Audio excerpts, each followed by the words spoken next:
श्रद्धा हत्याकांड में आज आरोपी आफ्ताब का एक बार फिर से पॉलीग्राफी टेस्ट होना है। आफ्ताब को तिहाड़ जेल से डायरेक्टर एफएसएल के सामने हाजिर किया गया है और उम्मीद है कि आज आफ्ताब का ये पॉलीग्राफी टेस्ट पूरा हो जाएगा। सूत्रों की माने तो पिछले टेस्ट में आफ्ताब ने कुछ हद तक सहयोग किया था, लेकिन कुछ सवालों के जवाब देने से वो बचने की कोशिशें करता रहा।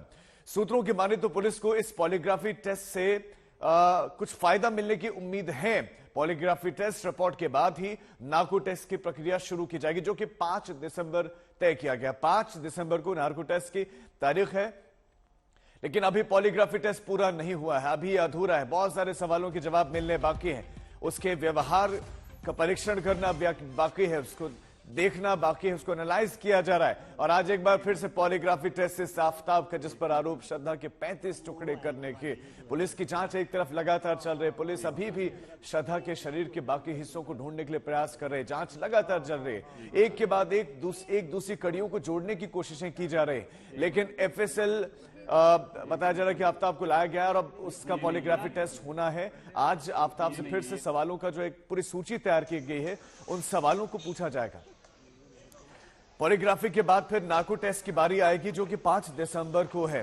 तो आफ्ताब को तिहाड़ जेल डायरेक्टर एफएसएल के सामने अब हाजिर किया गया और अब पॉलीग्राफी टेस्ट आफ्ताब का आज होना है। ऐसे उम्मीद लगाई जा रही है कि पॉलीग्राफी टेस्ट आज पूरा हो जाएगा।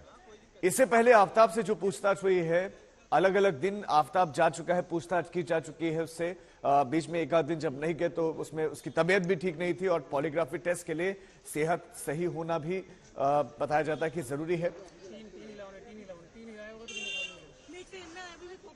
और हमारे दो संवाददाता इस खबर पर और ज्यादा जानकारी के साथ जुड़ गए हैं। हिमांशु हमारे साथ हैं और वरुण इस खबर पर हमारे साथ है। सबसे पहले हिमांशु आपके पास।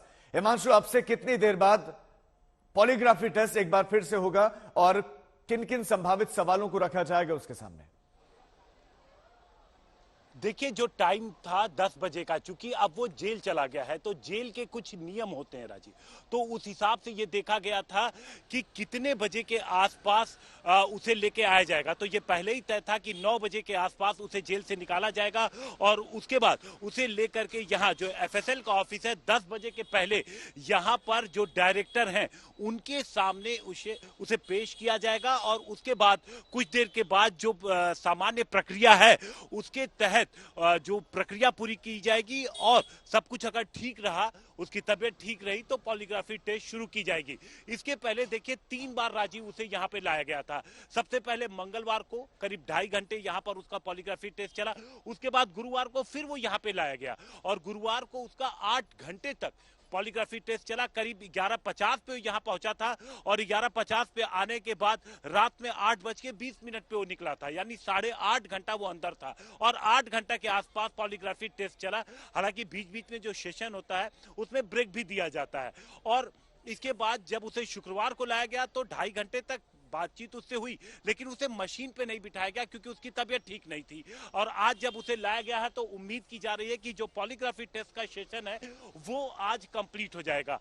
अभी तक जो सवाल पूछे गए हैं, वो मुख्यतः जो सवाल पूछे गए हैं वो ये पूछे गए हैं कि जो 18 मई को बेसिकली हुआ क्या था, पुलिस ये समझना चाहती है। और उसके बाद जो 18 मई को जो कुछ भी हुआ, उसके बाद उसने जो सबूत है, तमाम एविडेंसेस हैं, उन्हें कहां कहां पर ले जाकर उसने छिपाया। और सबसे महत्वपूर्ण जो है उसमें मोबाइल फोन श्रद्धा का, क्योंकि उससे पुलिस को उम्मीद है कि काफी वाइटल क्लूज निकल के आ सकते हैं।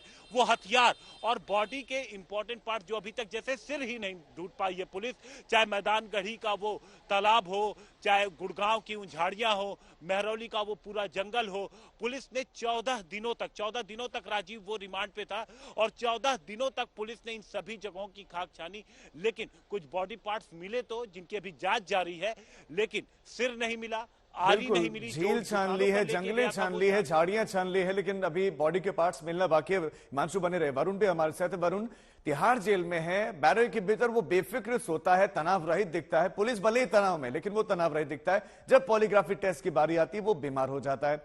क्या आज वाकई पूर्ण हो पाएगा ये पॉलीग्राफी टेस्ट, क्योंकि 5 तारीख तय हो गई है नार्को के लिए?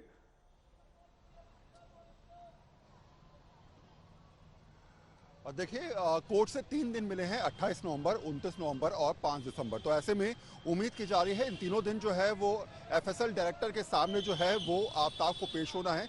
28 और 29 हम कह सकते हैं कि अगर आज पॉलीग्राफ टेस्ट पूरी तरीके से कंप्लीट नहीं हो पाता तो कल का दिन भी है एफएसएल के पास, और कल के दिन भी जो है वो पॉलीग्राफ टेस्ट को कंडक्ट कराया जा सकता है। जिस तरीके से हिमांशु बता रहे थे कि लगातार साक्ष्यों को जोड़ने का प्रयास किया जा रहा है। अब तक करीब 50 सवाल थे जिसकी लिस्ट जो है वो एफएसएल ने और दिल्ली पुलिस ने बनाई थी, लेकिन इन 50 सवालों में भी लगातार राजीव क्रॉस क्वेश्चनिंग की जा रही है, और क्रॉस क्वेश्चनिंग में अब तक करीब 100 से ज्यादा सवाल ऐसे हैं जिनको तोड़कर लगातार आफ्ताब से पूछा जा रहा है, जिसका जवाब आफ्ताब कई बार असंतुष्ट करने वाला दे रहा है। और शायद यही वजह है कि चौथे दिन भी पॉलीग्राफ टेस्ट को कंडक्ट किया जा रहा है। एक सबसे इंपॉर्टेंट पार्ट यह है राजीव कि नार्को का प्रोसेस तभी स्टार्ट हो पाएगा जब पॉलीग्राफ टेस्ट कंप्लीट हो पाएगा, और पॉलीग्राफ टेस्ट के जितने भी जवाब होंगे वो संतुष्ट करने वाले निकलते हैं, या जहां पर संशय उत्पन्न होता है उन्हीं सवालों को नार्को में लेके जाया जाएगा। तो ऐसे में सबको डिपेंड करता है, पुलिस की नजर इस बात पर है कि आखिर आफ्ताब जो है वो पॉलीग्राफ टेस्ट में जिन सवालों के जवाब सही से नहीं दे रहा है